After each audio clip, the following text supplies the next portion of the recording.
I, 28 years old female, have been working at my company for 5 years, and until recently, I loved my job.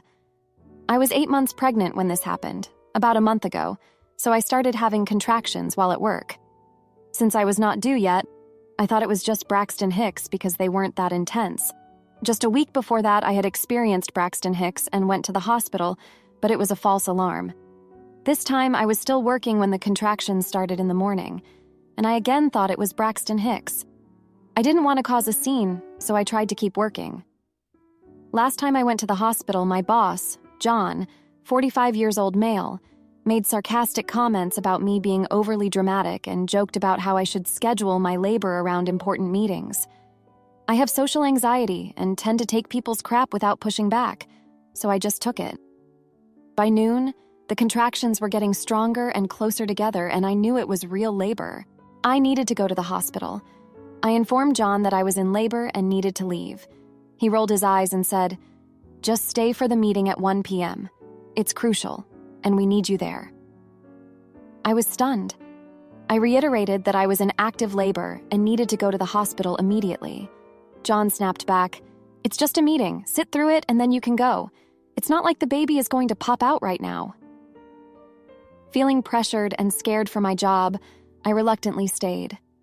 The meeting lasted an excruciating 2 hours. By the end of it, I was in so much pain that I could barely walk. I finally left and drove myself to the hospital, where I was admitted immediately. My husband reached 40 minutes later because he was on the other side of town for a meeting. My daughter was born later that evening, thankfully healthy despite the delay. When I told my husband what had happened, he was furious and insisted we report John to Human Resources. I was hesitant because I didn't want to jeopardize my job, but I agreed it was the right thing to do. Human Resources was appalled and assured me they would handle the situation. John has since been suspended pending an investigation. The real kicker? During the investigation, it came out that John had emailed the entire office while I was in labor, complaining about my lack of commitment and making fun of me for overreacting. He even implied that I was using my pregnancy as an excuse to get out of work. Now my coworkers are pissed at me saying I overreacted and that I should have just sucked it up for the sake of the company. I've even received messages and emails from a few colleagues saying that I've ruined John's career and that he was just doing his job under pressure. One even said that I should have toughed it out, like their wife did during her pregnancy. The stress from this whole ordeal has made it difficult to enjoy my first few days with my newborn.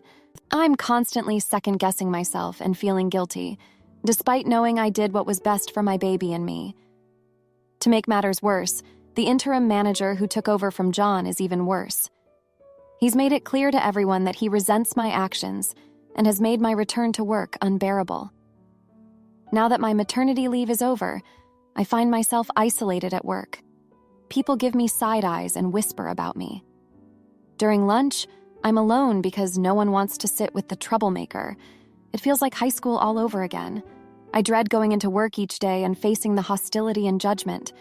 I never imagined that doing what was right for my health and my baby's well-being would turn my colleagues against me like this. It's gut-wrenching to feel so isolated and vilified for simply standing up for myself and my rights. I cry most of the time when I come home and sometimes even in the office washroom when someone passes a comment. In the worst moments, I get mad at my husband and blame him for making me tell Human Resources, even though I know he did the right thing. He's so sweet and never takes it to heart. I apologize soon after, but he always says he wasn't even mad, and that he understands how I'm feeling, especially since I'm just 1 month postpartum. He says I should take action and complain, but I don't want to make things worse. He's also saying he can't see me like this, and that I should just quit because it's hurting him. I don't know what to do. I'm just such a sensitive and emotional person in general, and now it's been worse since giving birth. Am I the jerk for reporting my boss after he forced me to attend a meeting despite knowing I was in labor? Now for a few comments before the update. Comment 1. Not the idiot. Your boss is a complete and utter disgrace. Forcing you to stay during labor is not just unethical, it's potentially criminal. You did the right thing by reporting him. Your health and your baby's health come first. Your co-workers who are siding with him clearly have no empathy or understanding of basic human decency. You deserve to work in an environment where you are respected and treated with dignity, not bullied and coerced into putting your life at risk. Comment 2. Not the idiot, not the idiot, not the idiot. But you need proper advice and not from Reddit. Please contact a lawyer. Document everything that has happened since the meeting day, including the hostile work environment. Please don't take this lying down. This is not your fault at all. What happened to you is terrible. I hate to say this, but maybe your workplace is actively trying to push you out, so you will quit and leave and they can bring John back in. Remember, HR is there for the company. Now, for the update, thanks for all the comments from my last post. So here's what happened over the past 3 days. On Monday, I went back to work after a particularly rough weekend. My husband had been urging me to quit, but I just couldn't bring myself to do it. I felt like quitting would mean letting John and my hostile coworkers win. When I got to the office, the atmosphere was as icy as ever. The interim manager, who I'll call Mark, had scheduled a meeting with me first thing in the morning. I was dreading it, but I knew I had to face him. During the meeting, Mark was cold and dismissive. He told me that my performance had been lacking since I returned from maternity leave, and that I needed to step up if I wanted to keep my job. He also mentioned that several of my coworkers had complained about my attitude and lack of commitment. I was stunned. I had been doing my best to keep up with my work despite the hostile environment, and now I was being told I wasn't doing enough. After the meeting, I went back to my desk and tried to focus on my work, but it was impossible. I kept thinking about what Mark had said and how unfair it all was. I decided to take a break and went to the restroom to collect myself. While I was in there, I overheard 2 of my coworkers talking about me. They didn't know I was there, and they were saying some really hurtful things. One of them even said that they wished I would just quit so things could go back to normal. I felt like I was going to break down, but I managed to hold it together and went back to my desk. I spent the rest of the day in a daze, just going through the motions. When I got home, I broke down and told my husband everything. He was furious and said that I needed to report Mark to Human Resources. I was hesitant, but he reminded me that I had done the right thing by reporting John and that I needed to stand up for myself again. The next day, I went to Human Resources and told them about my meeting with Mark and the things I had overheard in the restroom. They were sympathetic and said they would look into it, but I could tell they were getting tired of dealing with all the drama. I felt like I was becoming a burden, but I knew I couldn't just let things continue the way they were. Later that day, I received an email from one of my coworkers who had been particularly hostile towards me. She apologized for her behavior and said that she had been under a lot of stress and had taken it out on me. She also mentioned that she had heard some things about John that made her realize he wasn't the great boss she had thought he was. I was relieved to have at least one person on my side, but I couldn't help but wonder what she had heard about John. That evening, my husband and I talked about my options. He suggested that I start looking for a new job, but I was still hesitant. I had been with the company for 5 years, and I didn't want to throw all that away. Plus, I was worried about finding a new job while dealing with a newborn and all the stress I was under.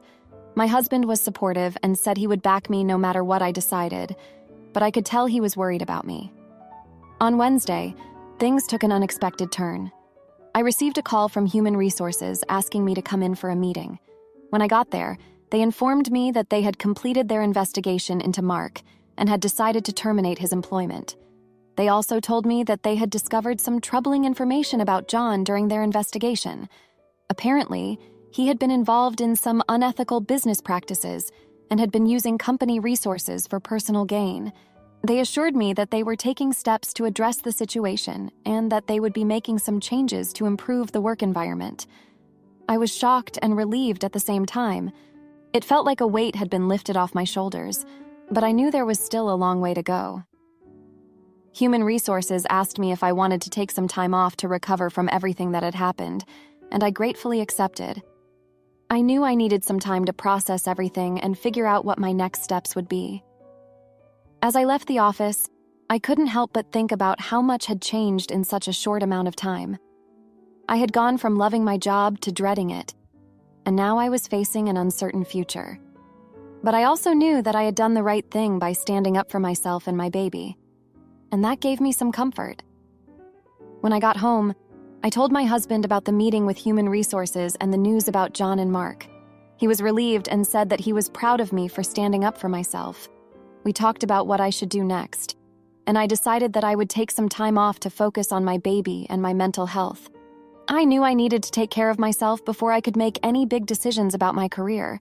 As I sit here writing this, I feel a mix of emotions. I'm relieved that John and Mark are gone, but I'm also anxious about what the future holds. I know I have a lot of decisions to make, but for now, I'm going to focus on my baby and take things one day at a time. Thanks for reading. Am I the idiot for refusing to forgive my daughter after she tried to steal everything from me? I lost my husband of 25 years last year. We have a daughter who has been married for 2 years now. My son passed away after her marriage, and it has been hell ever since. Our relationship with my daughter was very good and incident-free before her marriage. She was sweet, loving, and overall a great daughter. She got married to the man she chose. However, everything went downhill from there. She stopped coming to our house, stopped responding to our texts and calls, and we had almost no contact. We weren't rich, although my husband had a lot of assets that haven't been liquidated yet.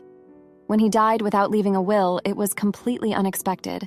After his death, my dear daughter didn't even attend his funeral or any other functions. She didn't even call to ask how I was doing. Barely 6 months later, she and her husband barged into our house with a lawyer, who wanted me to sign some documents along with a blank sheet. Since I have knowledge of legal processes and am not ignorant, I asked her what these documents were.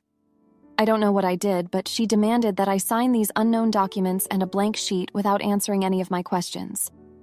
I asked the lawyer what it was about, and he said it was for transferring all the assets into my daughter and her husband's name. I refused.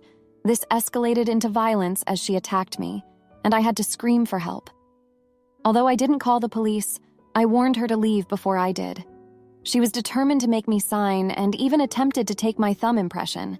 Thankfully, my neighbor came and physically kicked them out. After this incident, I was shaken and deeply hurt. I didn't understand what I had done wrong, and I was genuinely scared for my life. She continued to send me messages, not threatening ones perhaps because her lawyer advised against it. She sent sweet messages, thanking me for making her the beneficiary and transferring all the assets to her. Frankly, I was disgusted. A week of this harassment and I had reached my limit. I wanted to get out of the situation, so I consulted with my lawyer, who informed me that since there was no will, I was the sole owner of all the assets and could do as I wished. Long story short, I sold everything, made a significant amount of money, bought a new house in a place I had always wanted to live, far away from everyone. Now, I plan to enjoy the rest of my life by traveling and doing the things I haven't been able to do but have always wanted to do. Recently, I heard through the grapevine that my daughter attempted to start a legal battle against me shortly after I sold everything and left. However, it fell through as everything was now in my name. Now she wants to meet me and is pressuring her associates to contact me and arrange a meeting. I have declined. I don't understand why she did all this when everything was going to be hers anyway. They don't know where I currently am, and I prefer to keep it that way. I have no contact with her or her husband, and I don't have any social media accounts except Reddit. Am I the jerk? Also, just to clarify, the amount I mentioned is not in dollars. If converted, it would be in the lower 7-figure range. Additionally, I want to mention that I am not from the USA, and English is not my first language. Now, for a few comments before the update. Comment 1. Not the idiot. She'd be dead to me. Completely 100% dead, and you should report the lawyer to the bar. He witnessed and participated in a crime and should be disbarred. Your neighbor is a witness, so it's not he says, she says. Who are the lawyer's usual clients, the bloody Gabinos? Comment 2, not the idiot. Have your lawyer send a cease and desist letter. Have the letter state that after they physically attacked you and any further attempt for them to contact you, you will pursue charges. Also, make a will keeping any money away from them. Sorry for your losses. Now for the update. Hey everyone, thanks for sticking with me. So, 3 months have passed since I moved to my new place, and a lot has happened. First off, I got a call from my lawyer last month. He told me that my daughter had somehow managed to file a lawsuit against me, claiming that I had sold the assets illegally. I was shocked because I thought everything was settled. My lawyer assured me that we had done everything by the book, but he also mentioned that my daughter had hired a very aggressive legal team. This news stressed me out, but I decided to stay calm and let my lawyer handle it. A few days after that call, I received a letter from my daughter. It was the first time she had reached out to me directly since the incident with the lawyer and the blank documents. The letter was filled with accusations, saying that I had betrayed her and that I was being selfish. She even mentioned my late husband, saying that he would have wanted her to have everything. Reading that letter was like a punch to the gut. I couldn't believe the person writing those words was the same sweet daughter I had raised. But here's where it gets interesting. My lawyer found out that my daughter's husband had been in significant debt before they got married. Apparently, he had been hiding this from everyone, including my daughter. This explained a lot about their sudden interest in my husband's assets. It seems like they were desperate for money to pay off his debts. This revelation made me feel a mix of anger and sadness. I was angry that they had tried to manipulate me, but I was also sad for my daughter, who seemed to be caught in a mess she didn't fully understand. Meanwhile, I started to settle into my new life. I joined a local community group and made some friends. One of them, an older woman named Maria, became a close confidant. She had gone through a similar situation with her own children and offered me a lot of support. Talking to her helped me process my feelings and gave me the strength to face the ongoing legal battle. Then about 2 weeks ago, I got another surprise. My daughter showed up at my new house. I have no idea how she found out where I lived, but there she was, standing on my doorstep. She looked different, tired and worn out. She begged me to let her in, saying she just wanted to talk. Against my better judgment, I let her in. We sat down, and she started to cry. She apologized for everything and said that she was under a lot of pressure from her husband.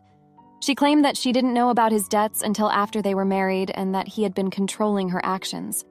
I listened to her, but I couldn't shake the feeling that something was off. She asked me to drop the legal battle and give her another chance. I told her I needed time to think and asked her to leave. After she left, I felt a mix of emotions: relief that she had apologized, but also suspicion about her true intentions. My lawyer advised me to be cautious and not make any hasty decisions. He suggested that we continue with the legal proceedings to protect my interests. I agreed, but I couldn't help but feel conflicted. Part of me wanted to believe my daughter and give her another chance, but another part of me was scared of getting hurt again. In the midst of all this, I started to reflect on my relationship with my daughter before her marriage. I remembered how close we used to be and how much I had trusted her. I also thought about my late husband and how he would have handled this situation. He was always the rational one, and I missed his guidance more than ever. One night, I had a long conversation with Maria about my daughter. She shared a story about her own son, who had also made some poor choices and hurt her deeply. She told me that sometimes people need to hit rock bottom before they can truly change. Her words resonated with me, and I started to wonder if my daughter was at that point. But before I could make any decisions, I got another curveball. My lawyer informed me that my daughter's husband had been arrested for fraud. Apparently, he had been involved in some shady business deals, and the authorities had finally caught up with him. This news changed everything. My daughter was now alone and facing a lot of uncertainty. I decided to reach out to her. I called her and asked if she wanted to meet. She agreed, and we met at a cafe. She looked even more exhausted than the last time I saw her. We talked for hours, and she opened up about everything. She admitted that she had made a lot of mistakes and that she was scared of what the future held. She asked for my forgiveness and said that she wanted to rebuild our relationship. I told her that I needed time to think, but that I was open to the possibility of reconciliation. We agreed to take things slow and to keep the lines of communication open. It was a small step, but it felt like a positive one. As I sit here writing this, I still have a lot of mixed feelings.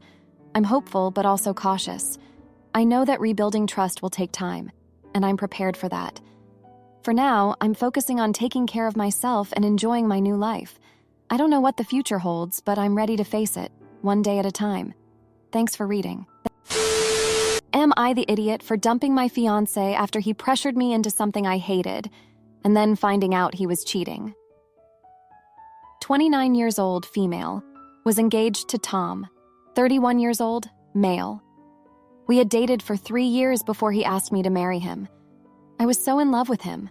Our relationship was great until he became insistent that we try butt stuff intimacy. The thing is, from the age of 10 until 13, I was abused in that way by my stepbrother. He would tell me that it didn't count because it wasn't real intimacy. No one believed me. It messed me up for a long time, and I have been in therapy since I was 19. I have had previous boyfriends pressure me to have butt stuff intimacy, and I would give in because I thought it would be different this time, but afterward it was like all my feelings for them would disappear. I wouldn't hate them or think they abused me or anything, but any love or affection I would feel would be completely gone. I told my ex-fiancé all this, but he kept saying that it isn't fair that other guys got to do that with me, and he never got to. I told him that it was very possible that I would stop loving him after we were done, but he just dismissed my concerns. After 3 months of him badgering me, I just gave in. He got so excited and he planned it all out like an event.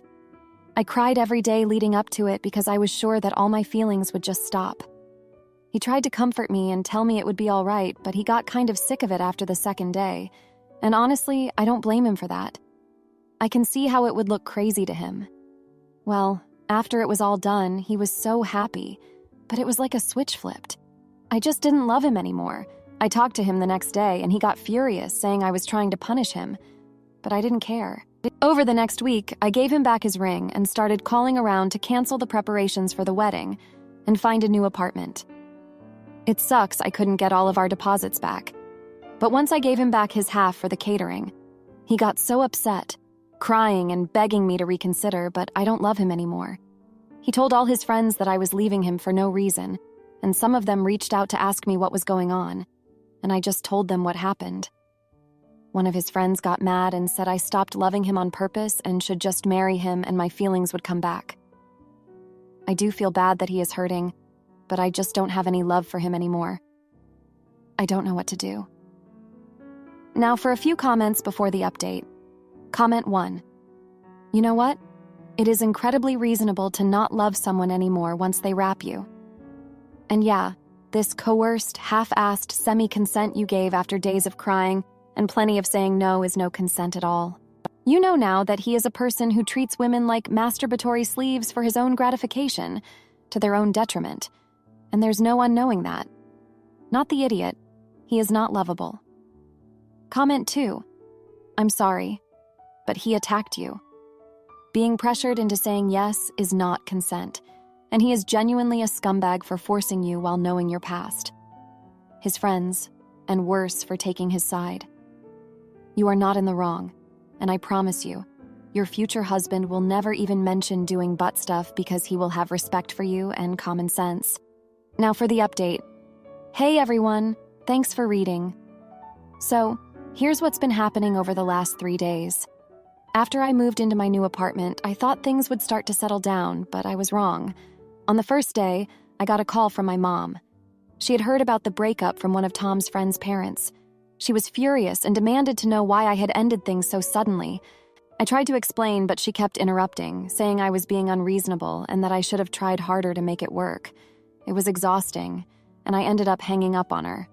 I felt guilty afterward, but I just couldn't handle her judgment on top of everything else. The next day, I went to work hoping to distract myself, but when I got there, I found out that Tom had sent an email to my boss, accusing me of being unstable and unreliable. My boss called me into his office and asked if everything was okay. I was mortified. I explained the situation as best as I could without going into too much detail.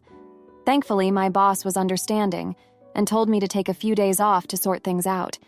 It was a relief, but also a reminder of how intertwined our lives had become. Later that evening, I got a text from one of Tom's friends, the same one who had said I stopped loving him on purpose. He apologized for his earlier comments and asked if we could meet up to talk. I was hesitant, but agreed, thinking it might help clear the air. We met at a coffee shop, and he started by saying he didn't understand why I had ended things so abruptly. I explained my past trauma and how it affected my feelings. He listened quietly, and then said something that caught me off guard. He told me that Tom had been seeing someone else behind my back for the past few months. I was shocked and felt a mix of anger and relief. It didn't excuse his behavior, but it made me feel less guilty about ending things. The following day, I decided to confront Tom about what his friend had told me. I called him, and he denied everything at first, but eventually, he admitted to it. He said he had started seeing someone else because he felt neglected and unloved. I was furious and told him that his actions only proved that I had made the right decision. He tried to apologize, but I hung up on him. It was a bittersweet moment because while it hurt to know he had been unfaithful, it also validated my feelings and decision to leave. In the midst of all this, I had a therapy session. My therapist helped me process everything that had happened and encouraged me to focus on my healing. She reminded me that I had made progress over the years and that this was just another step in my journey. It was comforting to hear, but I knew I still had a long way to go. As I was packing up some of Tom's things to return to him, I found an old photo album. It was filled with pictures from our early days together, back when things were good. I couldn't help but feel a pang of sadness and nostalgia. I remembered how happy we were and how much I had loved him, but then I reminded myself of everything that had happened and why I had to leave. It was a bittersweet reminder of what could have been. One thing that has been weighing on my mind is my relationship with my mom. We've always had a complicated relationship, and this situation has only made it worse. Growing up, she was never very supportive or understanding of my feelings. I remember when I first told her about the abuse, she didn't believe me and accused me of making it up for attention. That betrayal has always stayed with me, and it's part of why I struggle to trust people. I know I need to address this with her, but I'm not sure how or when. In the meantime, I've been leaning on my friends for support. They've been amazing, offering to help with the move and just being there to listen. One of my closest friends shared her own story of a difficult breakup and how she got through it. It was comforting to know that I'm not alone and that others have faced similar challenges. As I reflect on everything that's happened, I realize that this breakup has forced me to confront some deep-seated issues and emotions. It's been painful, but also necessary for my growth. I know I still have a lot of healing to do, but I'm hopeful that I'll come out stronger on the other side. Thanks for reading. If you liked this video, you'll probably like these too. Also, while you're here, please consider subscribing. It's your support that keeps this channel alive and allows me to make better and longer videos. Have a great day.